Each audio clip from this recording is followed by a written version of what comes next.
Despite the phrase not being directly mentioned in the U.S. Constitution, the concept of the separation of church and state is a core American value. It stresses the importance of a secular government and a nation where no one is discriminated against for what they believe in. That is why so many different groups and organizations work to ensure the principle is not forgotten by the people.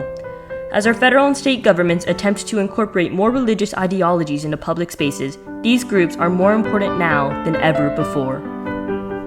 On June 20th, Texas Governor Greg Abbott signed SB 10 into law, which mandated the display of the Ten Commandments in all Texas public schools.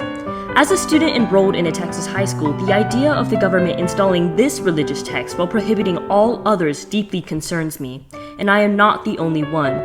Throughout the state, several families of differing religious backgrounds have grouped together to sue Texas for this bill, arguing that it violates the First Amendment.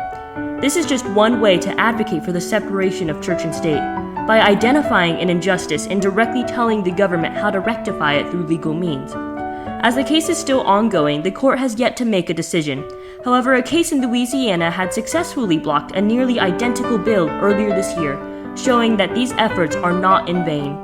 Through these cases, we can set precedents that will influence later court rulings and create a future that is free from religious intolerance. However, suing someone is not the only way people can make a difference.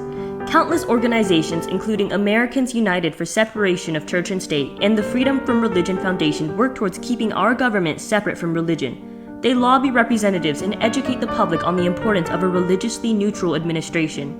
When the federal government attempts to force religion onto others, take the creation of the Religious Liberty Commission as an example, these organizations fight back, publishing articles and running campaigns against it. Through their efforts, the Freedom from Religion Foundation has ensured that school-sponsored prayers and school speakers can't push their religion onto the students.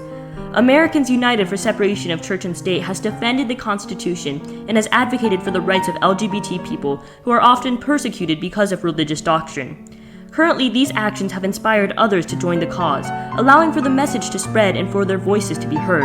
This means that the influence of these organizations will grow, and more people will recognize the importance of the separation of church and state. As a result, even religious people can appreciate the diversity of religions within our nation and advocate for a secular government that respects all beliefs. That is why people advocate for the separation of church and state, to create a world where people don't feel discriminated against merely for what they believe in. And due to the efforts of countless groups and organizations, that world is within our reach.